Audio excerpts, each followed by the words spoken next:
درود بر بینندگان گرامی، مهران ملکی هستم.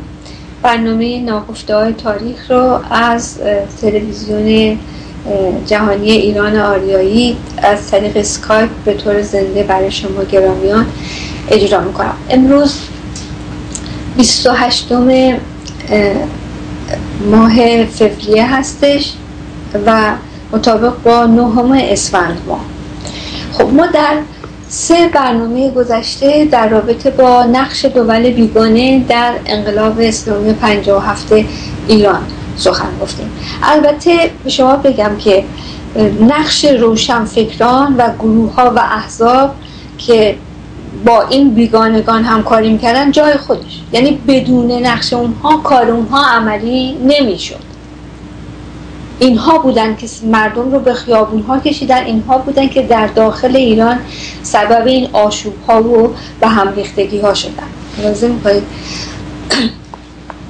حضورتون بگم که گفتیم که خمینی در نوفلوشاتو مستقر میشه همراه یارانش، اهل بیتش، و در فرانسه هر چیزی که به نام خمینی از دولت فرانسه میخواستن، دولت فرانسه بی چون و چرا و چشم بسته براشون انجام میداد. و طبیعتا کشورهای مختلف هم مامورین اطلاعاتیشون رو در اطراف خمینی مستقر کرده بودن، از جمله دول اتحاد جماهیر شوروی و فرانسه که خودش داشت مامورینش در اونجا، انگلستان، امریکا که اصلا CIA پیشاپیش خانه‌ای رو در مجاورت محل اقامتگاه خمینی کرایه کرده بودن و ابزار کارشون رو هم در اونجا مستقر کرده بودن. خب خدمتتون بگم که زمانی که خمینی عراق رو ترک میکرد دیگه معمم ناشناخته‌ای نبودش، ولی با اینها، یعنی خیلی ها دیگه به او وقتی به فرانسه می آمد خیلی ها دیگه به او آیت الله عظما خمینی می گفتن، ولی با این حال در فرانسه می بایستی از او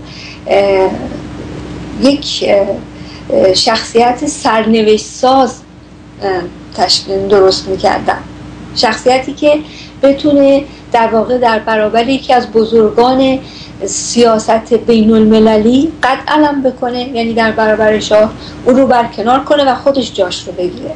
به همین جهت میبایستی از اون یک قهرمانی درست میکردن، قهرمانی که خودشون درست میخواستن برای این کار درست بکنن. و به همین دلیل هم آمدن یک زندگی نامه جدیدی در نوفلوشاتو برای خمینی نوشتن، که بهتره بگم یک زندگی نامه جعلی برای خمینی نوشتن، که در این زندگی نامه جدید و جعلی خمینی تبار هندی خمینی رو به طور کلی حذف کردن و برای پدر خمینی عنوان رهبر جامعه خمین رو گذاشتن، که اصلا چنین عنوانی حضورتون عرض کنم که وجود خارجی نداشت. ما کی رهبر جامعه خمین داشتیم؟ همچین چیزی وجود نداشت. برای بزرگ نمایی و بزرگ کردن خمینی، رهبر جامعه خمین. و بعد آمدن این پدر خمینی رو در این زندگی نامه جدید و جعلی خمینی به دستور رضاشاه به قتل رسوندن، که زمانی که پدر خمینی مرده بود، فوت کرده بود، رفته بود از دنیا، اصلا رضاشاه یک سرباز ناشناسی در سپاهیان قزاق بود. اون زمان کسی اصلا رضاشاه رو نمیشناخت. در اون زمان تازه یک ربع قرن بعد از اون رضاشاه در صحنه سیاست ایران پدید میاد و معروف میشه و شناخته میشه. و پسر خمینی رو هم که گفتیم، مصطفی خمینی، که در عراق فوت کرده بود به علت بیماری شدید قند و چاقی مفرط، سکته کرده بود و مرده بود، رو هم آمدن در این زندگی نامه جدید و جعلی خمینی نوشتن که ساواک کشته. و حالا برای در واقع این قهرمانی که پدرش شهید شده، پسرش هم شهید شده بود، میبایستی یک عنوان چشمگیر و کوبنده‌ای پیدا میکردن. این بود که دو خبرنگار فرانسوی، تمنا میکنم از بینندگان گرامی خوب دقت بفرمایید، دو خبرنگار فرانسوی که تبار عربی داشتن ولی مسلمان نبودن و با کشورهای ایران و عربی هم در رفت آمد بودن، آمدن کلمه یا واژه امام رو برای نخستین بار درباره خمینی استفاده کردن که امام در کشورهای سنی مذهب اصلا معنای خاصی نمیده. رهبر نماز جمعه رو امام میگن در مساجد، یا در کل رهبر نماز عام رو امام میگن. اما برای شیعیان، به ویژه برای ایرانی ها، ما ایرانی ها که شیعه 12 امامی یعنی اثناعشری هستیم، کلمه امام یا واژه امام مخصوص 12 امامه که آخریش هم همون امام زمان بود. یعنی در واقع آمدن از تصورات و تخیلات مذهبی مردم استفاده کردن، بهره گرفتن، سوء استفاده کردن و حضورتون از کنم که یک توهمی ایجاد کردن که این خمینی همون به اصطلاح امام زمانه. ملاحظه میکنید؟ خوب میدونن با ماها چه بازی کنن، واقعا خوب میدونن که از چه چیزهایی باید بهره بگیرن. به حال خمینی در اکتبر 1978 در نوفل-و-شاتو دوباره دنیا اومد، متولد شد، یک امامی نوظهور از هر جهت. معلوم نبود 12ام 13ام چی هست. در نوفل-و-شاتو کار خمینی ملاقات با کسانی بود که به دیدنش می اومدن و مصاحبه با نشریات و خبرنگاران بین المللی. برخی از دول غربی رو میدونم که اطلاع دارم که دانشجویان رو با اتوبوس مجانا به دیدن خمینی در نوفل-و-شاتو میبردن و میآوردن. به هر حال گفتم که خمینی یکی از کارهای دیگرش در نوفل-و-شاتو این بود که با نشریات و خبرنگاره های بین المللی مصاحبه و گفتگو داشته. اما برخی از این خبرنگاران مترجمین خودشون رو هم به همراه می آوردن که این موضوع سبب نگرانی معرکه گردانان نوفل-و-شاتو شد، چون یعنی نگران شدن از اینکه این سخنان خمینی که اغلب بی سر و ته بود و گاهی هم بسیار مضحک بود رو این خبرنگاران ترجمه کنن اینن و در مجلاتشون و نشریاتشون و در اخبارها بگن و اون چهره واقعی خمینی برای دنیا روشن بشه، برای جهانیان مشخص بشه که چگونه آدم متحجر، بی سواد و حضور تنسکام که خونریزی هستش.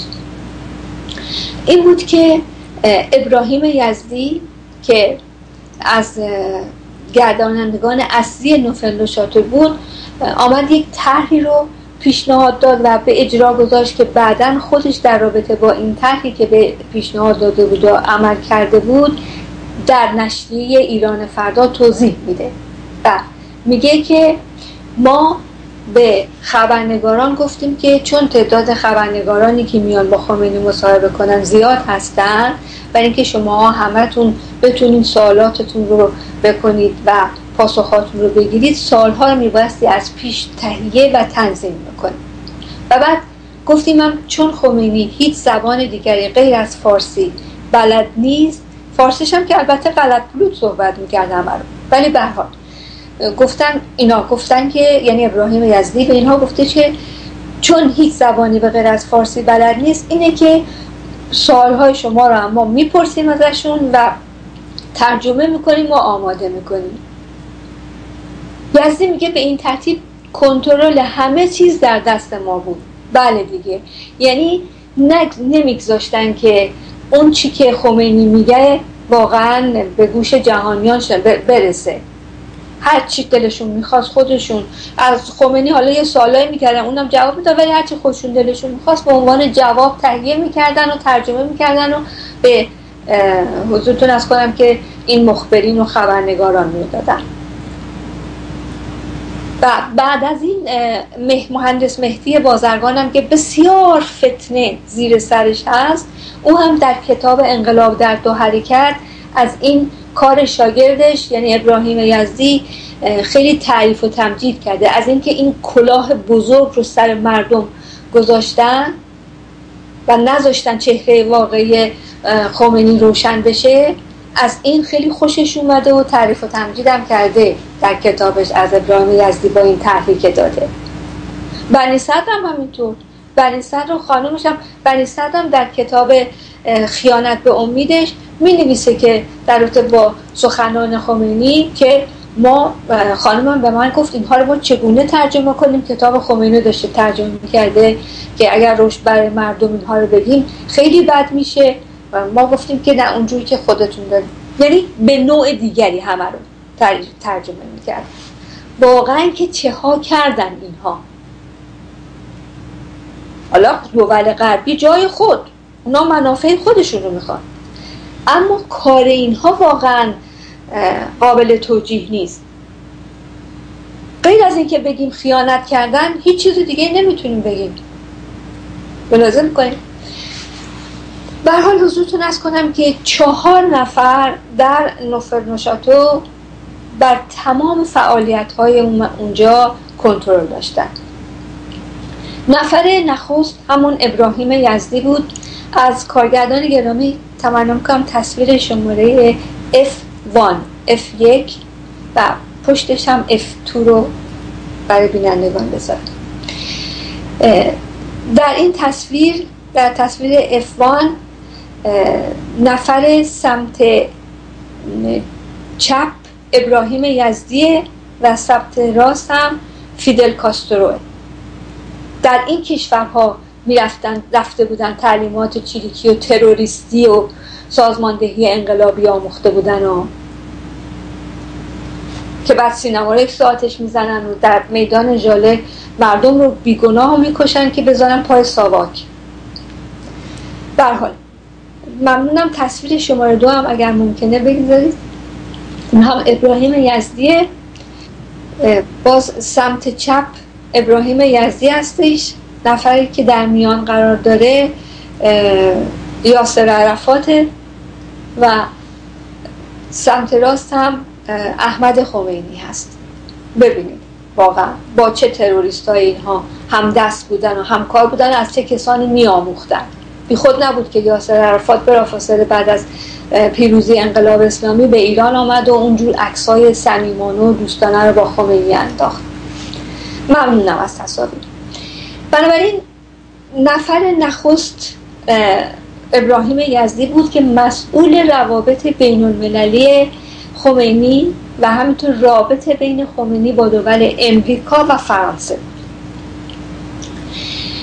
نفر دوم ابوالحسن بنی صدر بود. تمنا میکنم تصویر F4 و بعدش هم F6 رو هم بذارید. آقای بنی صدر. بله این تصویر امیدوارم روی مونیتور باشه، تصویر آقای بنی صدر هستش که نفر دوم نوفل-نوشاتو بود ایشون و نوعی دانشجوی مادام العمر و به قول خودش نظریه پرداز انقلاب اسلامی ایران بود. ممنونم از این تصویرم. تصویر F6 هم اگر ممکنه بذارید، F6 رو. بله این هم تصویر آقای بنی صدر در حال حاضر هستش. ممنونم. حالا ببینید متاسفانه هنوز که هنوزه در این رادیو تلویزیون های غربی فارسی زبان همین اشخاص رو میارن به عنوان اپوزیسیون باهاشون مصاحبه میکنن. آخه کجای این اپوزیسیونی؟ خودش میگه من نظریه پرداز انقلاب اسلامی بودم، از همدستان خمینی بود در نوفل-نوشاتو. کسانی که از ابتدا با این انقلاب مخالف بودن اونها نه، با اونها کسی مصاحبه نمیکنه، اینها رو میارن باشون مصاحبه میکنن. در حال نفر سوم صادق قطبزاده بود. صادق قطبزاده بود. اگر امکان داره تصویر شماره F8 رو هم بگذارید. آقای صادق قطبزاده است. صادق قطبزاده گذرنامه سوریه‌ای داشت. ایرانی بود ولی گذرنامه سوریه‌ای داشت، یعنی ببینید چقدر مدت در اونجا بوده. و حضورتون عرض کنم که در اینجا اگر می‌بینید در هواپیما در کنار خمینی نشسته، همون پروازیه که به تهران میان که خبرنگار از خمینی میپرسه چه احساسی داری وقتی داری به ایران میای؟ میگه هیچی، که باز هم طور دیگه ای ترجمه میکنه قطبزاده برای خبرنگاره. به هر حال ممنونم از تصاویر. بله، آقای قطبزاده میتونم بگم که ایشون یک آشوبگر سیاسی توانا بود، خوش برخورد بود و بسیار بسیار هم خوشگذران بود، بسیار خوشگذران. و نفر چهارمم احمد خمینی معمم بود که پسر دوم خمینی بود و او هم بسیار خوشگذران بود و به مشروب ویسکی هم بسیار علاقه‌مند بود و حضورتون عرض کنم که شهرت انواع فساد رو هم داشت. انواع فساد رو هم داشت. این 4 نفر بر تمام فعالیت‌های نوفل و شاتور کنترل داشتن. خدمتتون بگم که رابط دولت امریکا با خمینی و اهل بیت خمینی در این نوفل و شاتو، دار دسته خمینی در نوفل و شاتو، سفیر کبیر امریکا در پاریس بود، آقای والتر زیمرمن.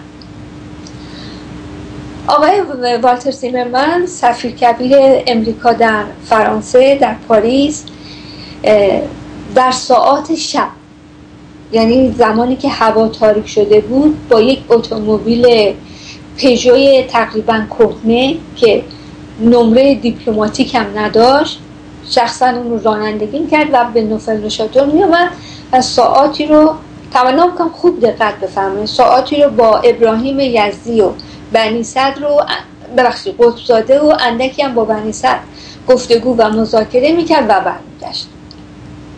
بنابراین این که گفته میشه نمیدونم در کنفرانس گوادالوپ امریکا نظرش رو عوض کرده و چه اینها نیست. از سال 1356 در نظر داشت، همون از سال 1978 همون زمانی که به کارتر به ایران آمده بود و اون سخنرانی اغراق‌آمیز کرده بود، از همون زمان در نظر داشتن که قبل شاه به واشنگتن رفته بود و اون تظاهرات رو دانشجویان کرده بودن و مخصوصا دولت امریکا اجازه داده بود که این کار انجام بشه جلوی کاخ سفید.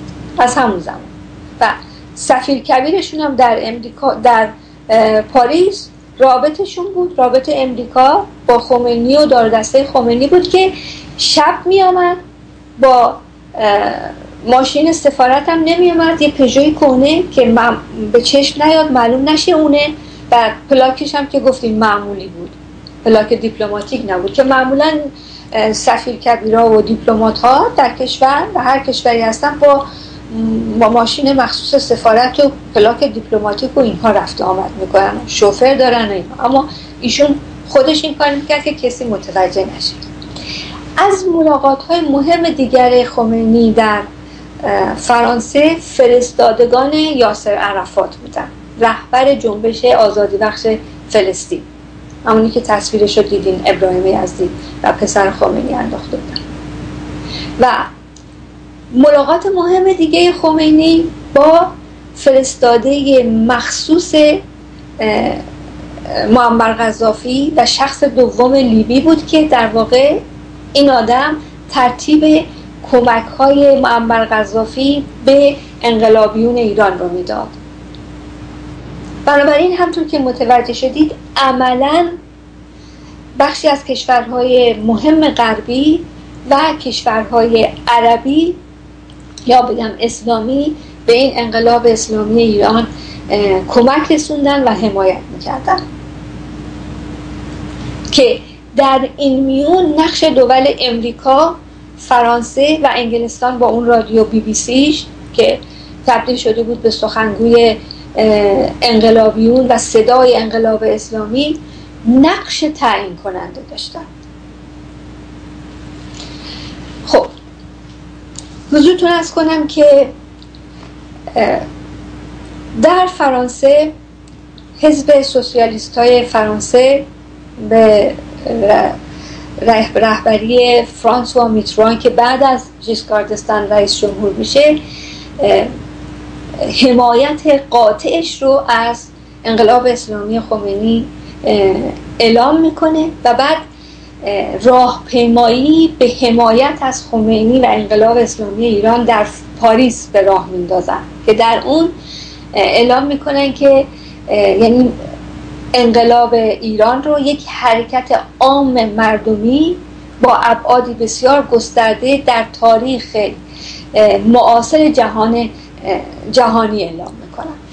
ملاحظه میکنید ببینید چه حمایت های اینها از این انقلاب اسلامی میکردن.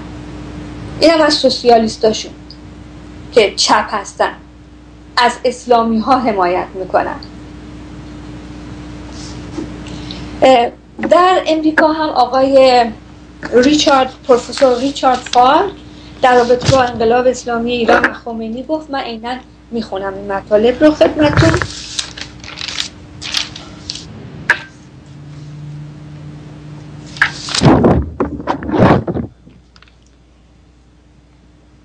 اجازه بدید پیدا کنم صفحه 19. بله حضورتون عرض کنم که در امریکا آقای ریچارد فارک میگن که انقلاب تمنا میکنم خوب دقت بفرمایید، میگه انقلاب اسلامی ایران نمونه تمام عیار یک انقلاب آرام و بدون خونریزی است. خیلی بدون خونریزی بود. از همون روزای نخست سینما رکس آبادان آتش زدن، 470 نفر رو در آتش سوزاندن زنده. زن و بچه کودک شیرخواره در اون آتش سوزی کشته شده بود، سوخته بود. خیلی آرام و بدون خونریزی بود. در میدان ژالم که گفتیم خودشون تیراندازی کرده بودن به مردم بیگناه که بندازن گردن ساواک. به هر حال میگه که این انقلاب درخشانترین واقعه تاریخ اسلام و بنیانگذار حکومتی انسانی می باشد. بله درخشانیش به درخشانی همون حمله اعراب مسلمان به ایران بود که اون همه از ایرانیان کشتن، سر زدن، از خونشون آسیاب ها به راه انداختن، گندم آرد کردن، نان پختن و خوردن. به همون اندازه درخشان بود. درخشانی این انقلاب اسلامی به اندازه همون حمله اعراب مسلمان به ایران درخشان بود. درخشانیش در اون خونی بود که از مردم ریخته بودن. و میگه بنیانگذار حکومتی انسانی می باشد. دیدیم که چقدر انسانی بود.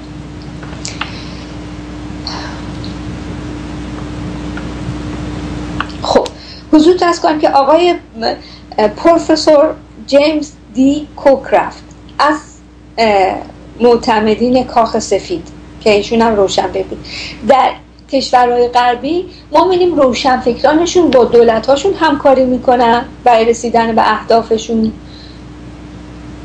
در کشور ما روشنفکران ما با بیگانگان همکاری میکردن، همدست بودن برای بدبخت کردن مردم ملت ایران و نابود کردن ایرانی. به هر حال ایشون آقای پروفسور جیمز دی کوکرافت میگن که امام خمینی یک معجزه است. پس اینا هم روشنفکراشون بلد بودن معجزه سازی کنن. من فکر کنم معجزه فقط مخصوص روشنفکران ما ایرانی ها هستش که عکس امام رو در ماه میبینن و موی ریشش رو رای قرآن. البته اینا معجزه سازی برای ماها میکنن. ماهایی که دارای اعتقادات خرافی هستیم و به این چیزا اعتقاد داریم اینا هم از همینها بهره میگیرن دیگه، استفاده میکنن. میگه امام خمینی یک معجزه است. در سرتاسر تاریخ بشریت رهبری که قابل مقایسه با او باشد وجود نداشته. منم فکر میکنم همینطوره.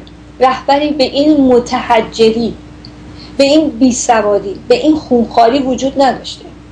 حتی هیتلر هم دست کم خوب سخنرانی میکرد که اونم بلد نبود، که این اونم بلد نبود، همش غلط و پلوت صحبت میکرد. مرتبا این کلمه لاکن رو استفاده میکرد که اصلا در محاوره مردم عادی واژه استفاده نمیشد به اون صورت. بعد که ما اومدیم اینجا فیلم‌های هندی رو دیدیم و با هندی‌ها صحبت‌هاش رو دیدیم چقدر لاکن میکنن اینها.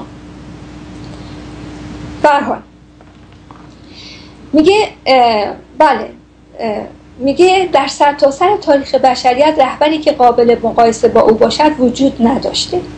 تصور نمی کنم که در آینده نیز چنین رهبری ظهور کند. منم تصور نمی کنم چنین رهبری دیگه ظهور کنه. این یکی تک بود که برای ما فرستادنش. بله.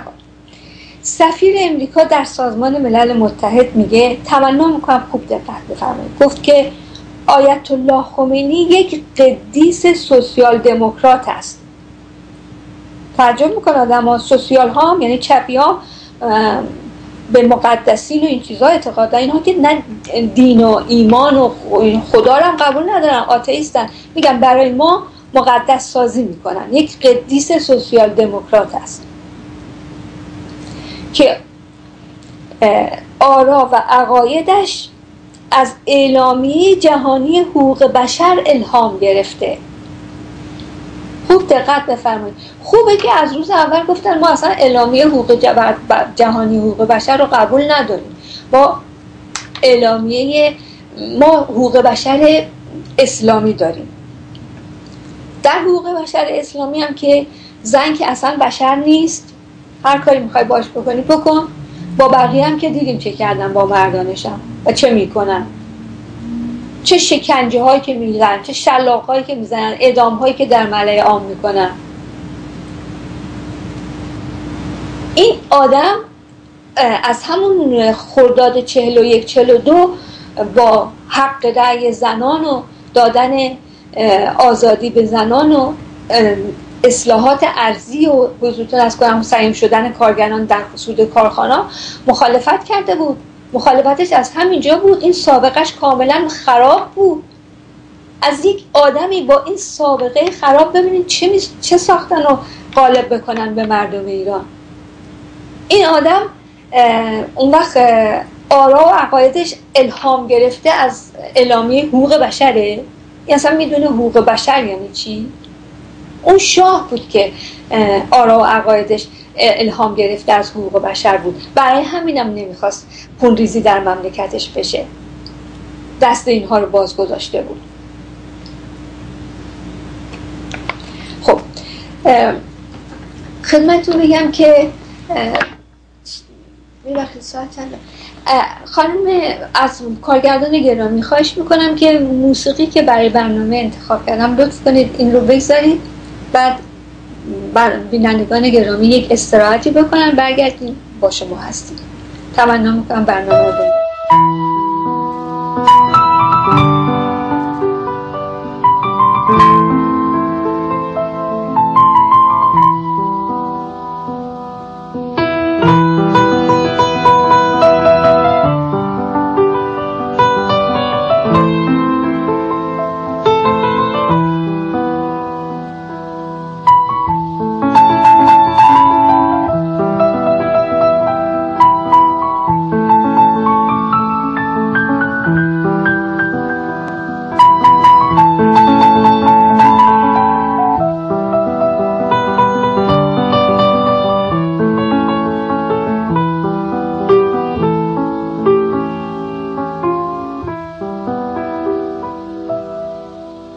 اگر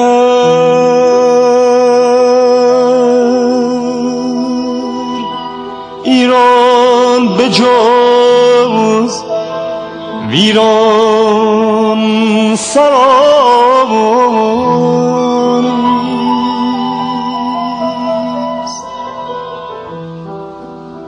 من این ویران سرا را دوست دارم.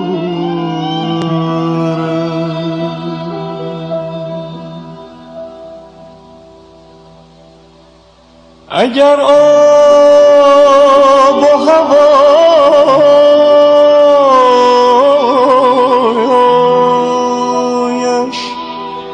نیست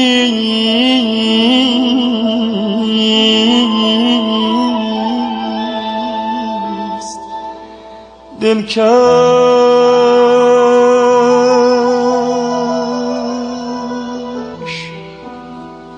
من این آب و هوا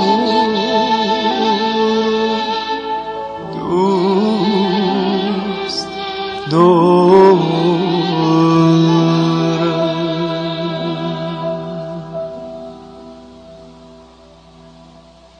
تمام عالم از آن شما،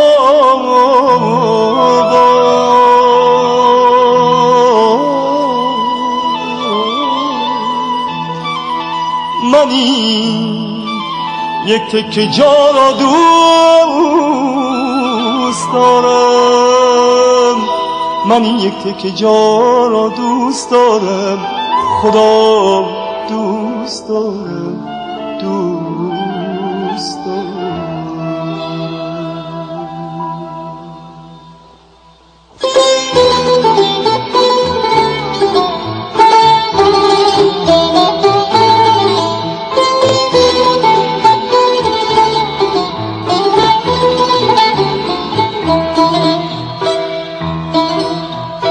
دیگه ندارم طاقت موندن، من این شهر رو رها میکنم از درد شبونم. دل موتن من مرد ز بیدار زمون.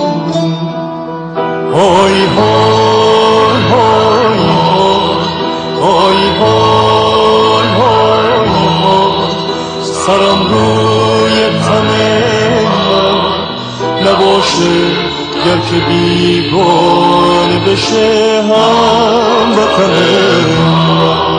های های های های های های، سرم روی تن من نباشه، گر که بیگانه بشه هم وطن من.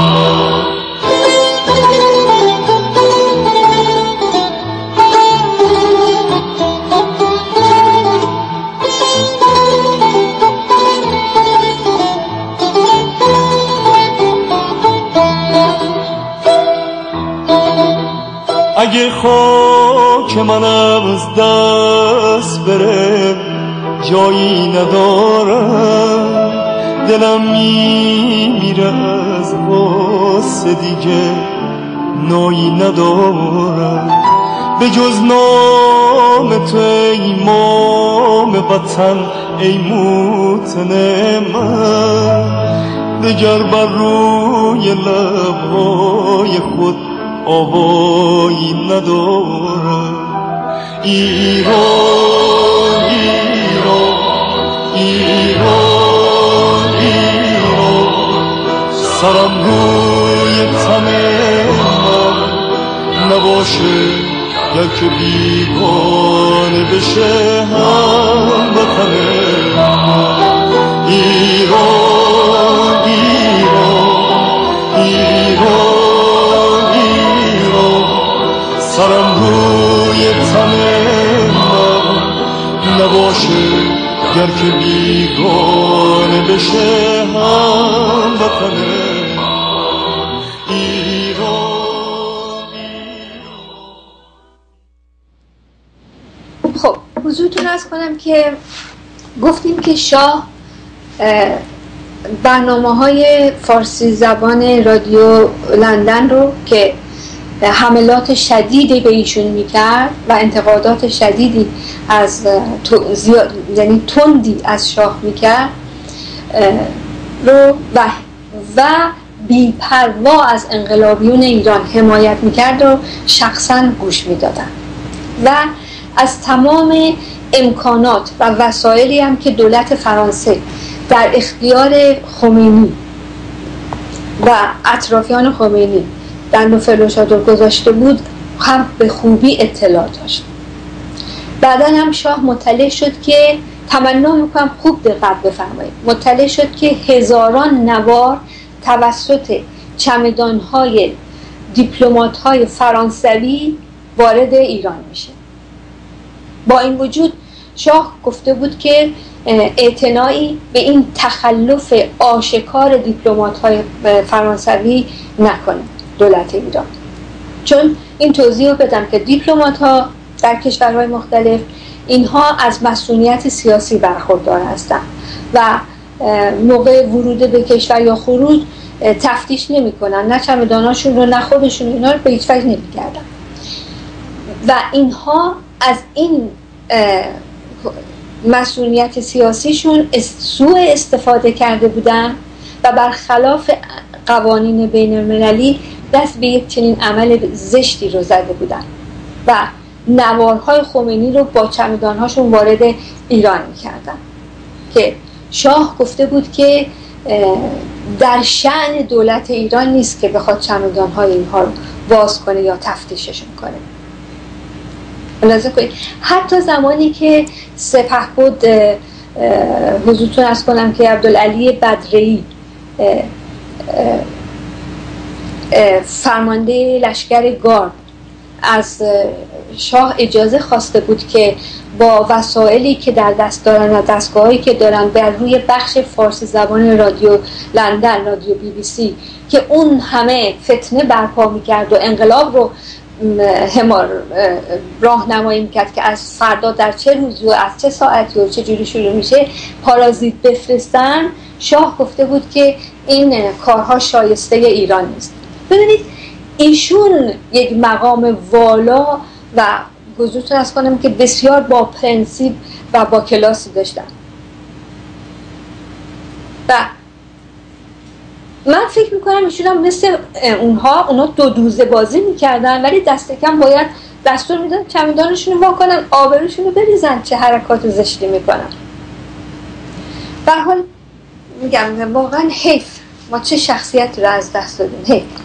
به هر حال حضورتون عرض کنم که رئیس آقای رضا قطبی رئیس رادیو تلویزیون ملی ایران بود، ولی متاسفانه جهتگیری رادیو تلویزیون ملی ایران هم بر علیه شاه بود و در اونجا اصلا اعمالی انجام میگرفت، اعمال عجیب و غریبی انجام میگرفت که سبب حیرت شاه و سایرین میشد که حالا بعدا توضیح میدم یعنی اونش رو خدمتتون. خب حضورتون بگم که از اواخر شهریور ماه اعتصابات کارگران صنعت نفت و همینطور برخی از مراکز تولید برق هم شروع شد که دیگه زندگی مردم رو کم و بیش فلج کرده بود و شاه میدونست که باید عجله بکنه، چون دولت شریف امامی کاری انجام نمیداد، اصلا کاری از دستش بر نمیومد که انجام بده. راضی میکنید؟ به درد میخورد. مثلا این بود که ارتش ظاهرا در صدد، یعنی بدون اطلاع شاه ظاهرا در صدد طرحی بر اومد که بدون اطلاع شاه بود ولی بدون دستور شاه بود ولی قطعا با اطلاع شاه بود. لازم کنیم که برای در واقع برقراری امنیت و آرامش به مملکت که این طرح خاصنام داشت. تمنا میکنم خوب دقت بفرمایید. این طرح خاصنام داشت که گروهی از افسران برجسته و با نفوذ زیر نظر سپهبد حضورتون عرض کنم امیر هوشنگ حاتم قائم مقام رئیس ستاد کل در صدد تهیه این، یعنی به تدارک این طرح پرداختن که ارتشبد غلامعلی اویسی رو که حالا به درست یا نادرست شهرت در اعمال قدرت و خشونت در عمل داشت رو با تأیید شاه برای به عهده گرفتن ریاست دولت نظامی با تکیه به قانون اساسی برای برون یا خروج از بحران در نظر گرفته بودند.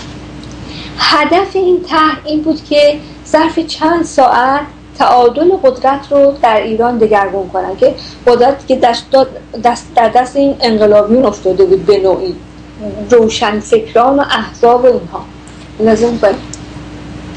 و مبنای کار بر این بود که در روز موعود، یعنی هر روزی رو که شاه تصمیم می‌گرفت، حضورتون عرض کنم که آقای ارتشبد اویسی رو رئیس دولت نظامی می‌کردن و بلافاصله عملیات نیروهای مخصوص مستقر در پادگان‌های لویزان و مهران و همینطور گارد مخصوص شهربانی مستقر در اشرت‌آباد و واحدهای هوانیرو مستقر در باغشاه که همه افسران بسیار حرفه‌ای و کارآموخته بودند وارد عمل می‌شدند و 400 نفر از سران شورشیان رو بازداشت می‌کردند و اینها رو به شهری به نام خاش در منطقه بلوچستان می‌بردند. ملاحظه کنید برای معممین محل دیگری در نظر گرفته شده بود. اونها رو قرار بود که به کیش ببرن و نیروی دریایی تعهد کرده بود که حفاظت اینها رو به عهده میگیره و هر نوع ارتباط اینها با خارج رو هم قطع میکنه که از خارج دستور میگرفتن. در رابطه با اعتصابات صنعت نفت و مراکز تولید برق هم قرار شده بود که سردستگان اعتصابیون رو که همشون توده‌ای بودن بدون استثنا، بعدن حالا توضیح میدم، همشون توده‌ای بودن، اینها رو بازداشت کنن و به جای اونها مهندسین نظامی که به کار وارد هستن قرار بگیرن و دستگاه ها رو دوباره به کار بندازن. در ضمن ارتش قرار بود که کنترل رادیو تلویزیون ملی ایران رو هم در دست بگیره که واقعا در اونجا خیلی فتنه انگیزی میشد. یعنی رخنه کرده بودن از گروه ها و احزاب مختلف وابسته به نهضت آزادی، جبهه ملی، گروه های چپ، انجمن های اسلامی در رادیو تلویزیون ملی ایران رخنه کرده بودن و به کارهای عجیب غریبی دست می‌زدن، فتنه انگیزی می‌کردن. به هر حال قرار شده بود که کنترل اونجا رو هم ارتشیان در دست بگیرن. این طرح با دقت و ظرافتی که خاص ارتشی‌ها بود تهیه و آماده شده بود که یک مرتبه در روز 15 آبان ماه تظاهرات خشونت آمیز تهران به اوج خودش میرسه که از قبل برنامهش رو رادیو لندن اعلام کرده بود. تمنا میکنم خوب دقت بفرمایید. به این ترتیب که طرفداران خمینی، مراکز فرهنگی، سینماها، برخی از رستوران‌ها، برخی از مهمانسراها، کتاب فروشی‌ها و بسیاری از شعبه‌های بانک‌های مختلف رو و بسیاری از جاهای دیگر رو الله اکبر گویان به آتش کشیده بودند و در برابر این حوادثی که از قبل تحریزی شده بود و رادیو لندن عملاً برنامه‌اش رو اعلام کرده بود، شاه فقط دستور داده بود که از خونریزی جلوگیری بشه. خوب دقت کنید، شخصیت شاه رو باش آشنا بشید، بهتر آشنا بشید. شاه فقط دستور داده بود که از خونریزی جلوگیری بشه و مامورین انتظامی و نظامی به هیچ وجه به اسلحه دست نبرن، تیراندازی نکنن، به هیچ وجه. ملاحظه میکنید ماجرا از مقابل دانشگاه تهران شروع شده بود و به سایر نقاط شهر سرایت کرده بود که همزمان برق تهران رو هم قطع کرده بودن. و حضورتون عرض کنم که اسلامیون افراطی برای ایجاد جو رعب و وحشت در تهران بدون هیچ گونه محدودیتی عملیات ویرانگری رو پیش گرفته بودن. همه چیز رو خراب میکردن، آتش میزدن، میشکوندن و از بین میبردن. الله اکبر گویا. حضورتون عرض کنم که اندکی بعد از ساعت 8 یک مرتبه برق شهر برمیگرده. میگم در همه ارکان دولتی اینا نفوذ کرده بودن. هر موقع خودشون میخواستن قطع میکردن، هر موقع هم خودشون میخواستن برق برمیگشت. به هر حال ساعت 8 شب، کمی بعد از ساعت 8 شب برق شهر قطع میشه و تلویزیون ملی ایران فیلمی در اخبارش نشون میده، به نمایش میذاره که از قطعات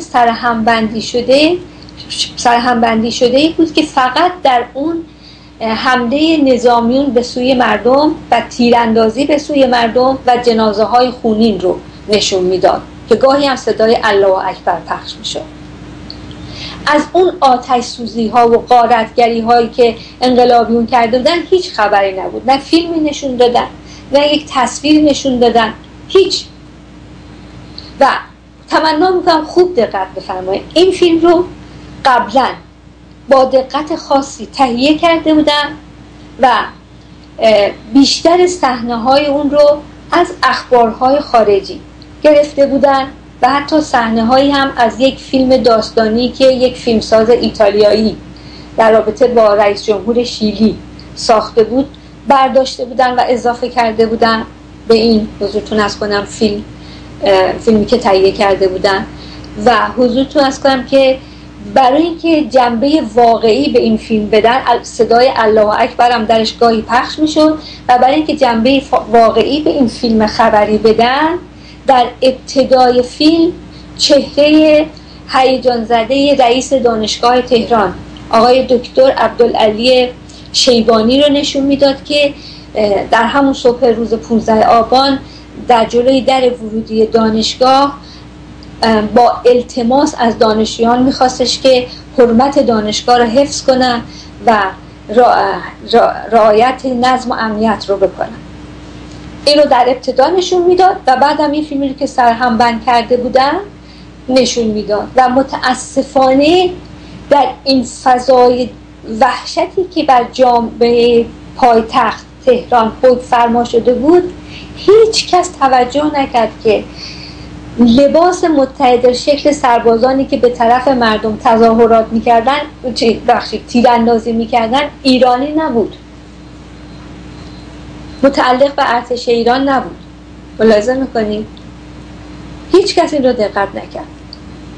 میگم این گروه ها و احزاب و این به اصطلاح روشنفکران ما که دستشون با غربی ها در یک کاسه بود، خود بازرگان میگه حالا به غیر از اینکه افرادشون رو فرستادن به نمیدونم مصر و لیبی و فلسطین و کوبا و اینجور جاها تعلیمات چریکی و تروریستی دیدن، خود بازرگان میگه ما 20 سال بود، در کتاب انقلاب در دو حرکتش میگه ما 20 سال بود که با دول غربی از جمله آمریکا، نه ما سایر احزاب هم همینطور همکاری داشتیم و در ارتباط بودیم برای براندازی رژیم.